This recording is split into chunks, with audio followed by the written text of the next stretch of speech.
नमस्कार, मैं धनंजय कुमार द नागरिक में आपका स्वागत है। अमेरिका तो भागने की तैयारी में है। अमेरिका भाग लेगा और कई लोगों को हालांकि डर लग रहा है कि कहीं भागने से पहले एक युद्ध न कर दे। ईरान को भी भरोसा नहीं है ट्रंप पर। ट्रंप कुछ भी कर सकता है। ट्रंप कभी भी जो है बम्बार्डिंग कर सकता है, कुछ और कर सकता है। हालांकि देखिए, जो ट्रंप है वो उस तरीके के आदमी नहीं है। जो छिछला किस्म का आदमी होता है वो कठोर फैसले आसानी से लेता नहीं है, डर लगता है उसको। उसको नहीं पता है क्या होने वाला है। कैलकुलेटिव फैसले वो लेता है जो सुलझा हुआ आदमी होता है, जो गंभीर किस्म का आदमी होता है और जो मानवीय दृष्टिकोण रखता है अपने पास। सुलझा हुआ फैसला वही ले पाता है। दुनिया के जितने भी इतिहास में आप देखिए तो सुलझे हुए फैसले उन लोगों ने ही लिए हैं। फिर से दोहरा देता हूँ एक बार, जिनका दृष्टिकोण मानवीय हो, जो गंभीर किस्म के व्यक्ति हो, जो हर चीज के गुना भाग लाभ घटाव सब समझे, अहंकार में न सोचे, भावनाओं में न सोचे, वैसे शासनाध्यक्ष ने जो है अच्छे फैसले लिए। ट्रंप जो है एक छिछला आदमी है और मंद बुद्धि तो नहीं कर सकते हैं, लेकिन बाल बुद्धि है। बाल बुद्धि भी नहीं कर सकते हैं, सनका हुआ है। सनका हुआ भी नहीं कहिएगा तो कहिए कि ये दौलत जो आ गई है, अपराध अपराध, ये अपराध, दौलत दौलत और तमाम बदतमीजियों के बाद भी एप्स्टीन फाइल में नाम है, उसके पहले कई लड़कियों के साथ नाम जुड़े, क्या क्या है उसके पास, जेल वाली नौबत थी, किसको क्या कर दिया, तमाम किसी नैतिकता के किसी पायदान पे ट्रंप खड़े नहीं। बावजूद इसके वो अमेरिका जैसे बड़े राष्ट्र के राष्ट्रपति बने। तो जाहिर है कि आदमी का दिमाग जो है वो जमीन पे नहीं रहेगा, दिमाग खोपड़ी के अंदर नहीं रहेगा, बाहर दौड़ने लगता है। तो इस किस्म का आदमी कोई गंभीर फैसले नहीं ले सकता। उनके साथ जो लोग हैं, चाहे पीट हेगसेथ हो या कुछ और लोग हो, वो भी वैसे है। राजनीति में उनका बहुत कोई योगदान नहीं है और लटक जो है वो फैसले नहीं ले पाता है, और वो फैसले अगर लेगा तो जवाबदेही नहीं लेगा। इसलिए जो हुआ पूरा अब तक का घटनाक्रम अगर देखिए तो इस युद्ध में क्या हुआ, अमेरिका रोज युद्ध में शामिल है पहले दिन से। इजराइल अलग लड़ रहा है और ऐसा लग रहा है कि अमेरिका ईरान से लड़ रहा है और इजराइल जो है वो अब लेबनान में लड़ रहा है। ईरान पे भी हमला करता है लेकिन उसका लेबनान फोकस हो गया।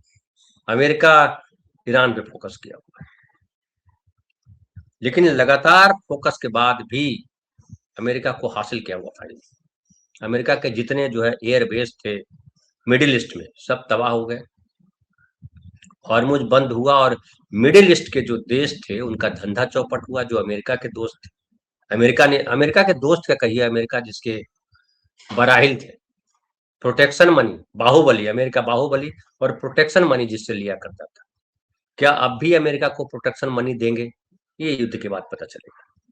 तो एक तो साख का घाटा हुआ, प्रोटेक्शन मनी नहीं मिलेगा, और इसके अलावा जो नेटो के देश है उन सब लोगों ने भी इनकार कर दिया सपोर्ट करने से। तो पूरे तौर पे अमेरिका या कहिए ट्रंप एक्सपोज हो गए कि एक ट्रंप के साथ कोई नहीं है, और ये किसी भी नेता के लिए सबसे दुर्दिन होता है जब देश की कमाई हुई इज्जत को भी वो नीलाम कर देता है, कौड़ियों के भाव जो है बेच देता है, या बेचिए कहिए मटिया मेट कर देता है। ट्रंप ने वही किया। अमेरिका ने जो दशकों में या कहिए कि 100 साल से ज्यादा समय में जो इज्जत कमाई थी, first world war, second world war, जो इज्जत कमाई थी वो सारा जो है धूल धूसरित कर दिया ट्रंप ने। और हालत अब ये है कि क्या करें कि ना करें, ये कैसे मुश्किल है। ट्रंप अब युद्ध करे या लपेट करके घर चले जाए। युद्ध करने के लिए जरूरी है कि नेटो के देश उनके साथ खड़े हो, लॉजिस्टिक सपोर्ट करें। युद्ध करने के लिए अब जरूरी हो गया है कि दूसरे देश के सेना भी उसके साथ उतरे वहां ईरान में, और ईरान में उतरने का मतलब होता है बर्बादी को न्योता देना। जो थोड़ी बहुत इज्जत बची हुई है, चड्डी जांघिया में जो आदमी दिखाई पड़ रहा है वो भी निकल जाएगा अगर वो उतरेगा वहां, उसको पता है। इसलिए वो हालांकि फिर भी जो है वो यहाँ पे फलाना जहाज आ रहा है, वहां ठिकाना जहाज आ रहा है, वहां पे फलाना आ रहा है, इधर सेना उतर रही है, इधर फलाना हो रहा है, वो मीडिया में चल रहा है। और ये चल चल करके कहाँ चलेगा। हालत ये है कि अब ये कहने को मजबूर है कि हॉर्मुज से हमको अब लेना देना नहीं है। जिसको तेल खरीदना है हमारे पास आए, हमसे तेल खरीद। मतलब जो चला था राजा बनने के लिए, वो तेल का व्यापारी बन गया, तेली बन गया। तो ये जो है नया तेली जो बना है अमेरिका, या कहिए ट्रम्प, अमेरिका तेली नहीं है, ट्रम्प। अब ट्रम्प को अपने नाम के आगे तेली लगा लेना चाहिए। डोनाल्ड ट्रम्प तेली, तेल बेचने वाला। जो हमारे देश के इस जात से जुड़े हुए लोग हैं, उनका मैं अपमान नहीं कहीं से कर रहा हूँ, लेकिन ट्रम्प के लिए संबोधन बड़ा अच्छा है, क्योंकि वो तेल बेचने का धंधा करने नहीं निकला। वो निकला था दुनिया में कहीं संकट है, अगर कहीं किसी देश को किसी से खतरा, और ईरान से खतरा इजराइल को भी है, ईरान से खतरा मिडिल ईस्ट को भी है, तो इन खतरों से बचाना अमेरिका का काम था, लेकिन अमेरिका असफल रहा। देखिए ये जब चला, अब लगा कि अमेरिका भाग जाएगा, तो शेयर बाजार आज जो है जबरदस्त तरीके से लौटा है वापस। हालांकि अभी 1500 पॉइंट सेंसेक्स ऊपर बता रहा है, 1500 पॉइंट बहुत ज्यादा नहीं होता है, लेकिन 3-3 हजार पॉइंट सेंसेक्स नीचे गिरा है। तो आज 1500 ऊपर आया है। अब सब सारे शेयर ग्रीन में, खाली कोल इंडिया में देख रहा हूँ माइनस में, कुछ और शेयर भी होंगे। हमारे सामने जो शेयर बाजार है उसमें उसमें सब ग्रीन में, एफएमसीजी हो या आईटी का भी देखिए सब ग्रीन है, सारे शेयर आईटी के ग्रीन है। मतलब अब सबको लग रहा है कि अब युद्ध खत्म होने वाला है, और ट्रम्प ने कहा अभी कि 1-2 सप्ताह में युद्ध खत्म कर देंगे। 1-2 सप्ताह भी ज्यादा बोलती है, 2-3 दिन में दुकान लपेट लेनी पड़ेगी, क्योंकि ईरान ने कहा है कि ट्रम्प भरोसे लायक नहीं है और उसके साथ कुछ समझौता नहीं किया जा सकता है। ये ट्रम्प के लिए या कहिए अमेरिका के लिए बहुत बड़ा तमाचा है कि दुनिया जिस अमेरिका पे भरोसा किया करती थी, उसके राष्ट्रपति पर अब ईरान भी भरोसा करने को तैयार नहीं। दुनिया तो छोड़ दीजिए, कोई एक देश भरोसा करने को तैयार नहीं। और जिन देशों ने भरोसा किया था, सबसे बड़ा देश इजराइल था। इजराइल को लगा था कि अमेरिका हमारे साथ है तो निपटा देंगे ईरान को, निपट जाएगा ईरान और कांटा हमेशा के लिए दूर कर देंगे। उधर लेबनान पे कब्जा कर लेंगे, ग्रेटर इजराइल हो जाएगा, लेकिन धोखा हो गया। अब स्थिति है कि इजराइल के भीतर भी जो है भारी विद्रोह है, भारी तौर पे लोग सड़कों पर है और कह रहे हैं कि बंद करो ये युद्ध। तो केवल अमेरिका में नहीं, बल्कि इजराइल में भी लोग सड़कों पर है और नेतन्याहू के खिलाफ आवाज उठा रहे हैं कि युद्ध बंद करो।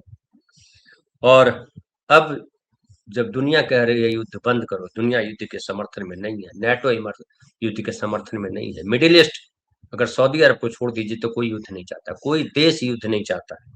खाली सऊदी अरब को लगता है कि मारो इसको। और हमारे देश के लोग, हमारे प्रधानमंत्री नरेंद्र मोदी जी इजराइल के साथ खड़े थे, ट्रंप के साथ भी खड़े नहीं थे, ट्रंप ने खड़ा ही नहीं किया उनको। सोचिए कितनी बेइज्जती की बात है। जिस देश के प्रधानमंत्रियों की इज्जत ये रही कि अपनी अपनी शर्तों पर अमेरिका के प्रधानमंत्री राष्ट्रपति से भी मिले या नहीं मिले, कह करके आ गया कि बोल देना कि मैं चली गई। इंदिरा गांधी के बारे में बड़ा फेमस है।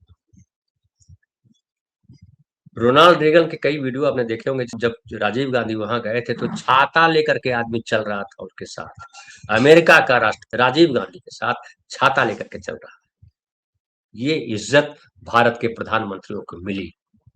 लेकिन मोदी की इज्जत ये है कि ट्रंप जो है मिलना नहीं चाहता है, बात करता है तो घटिया तरीके से बात करता है, और ये खूब आ गया सर सर करके बात करते हैं नरेंद्र। तो नरेंद्र मोदी ने इज्जत कितनी पलीद की है वो अभी समझ में नहीं आ रहा है, क्योंकि गटर मीडिया जो है पूरे फॉर्म में है। गटर मीडिया जो है वो गटर में बहा रहा है सब, और झूठ जो है परोस रहा है। लेकिन आज नहीं कल आम आदमी महसूस करेगा। गटर मीडिया कब तक चलेगा, गटर मीडिया कब तक बचाएगा, भोंपू कब तक बचाएगा, ये सवाल है। और चुनाव की बात है तो चुनाव में भी चुनाव आयोग कब तक बचाएगा भाई, जब तक आम आदमी को लग रहा है कुछ इधर कुछ उधर तब तक। लेकिन जिस दिन ये लग जाएगा कि ये देश को बर्बाद कर देगा, उस दिन नरेंद्र मोदी जी के लिए भी बहुत मुश्किल स्थिति हो जाएगी। आज अमेरिका की जो स्थिति है, ट्रंप की जो स्थिति है, नरेंद्र मोदी जी उस स्थिति के बिल्कुल करीब पहुंच गए हैं।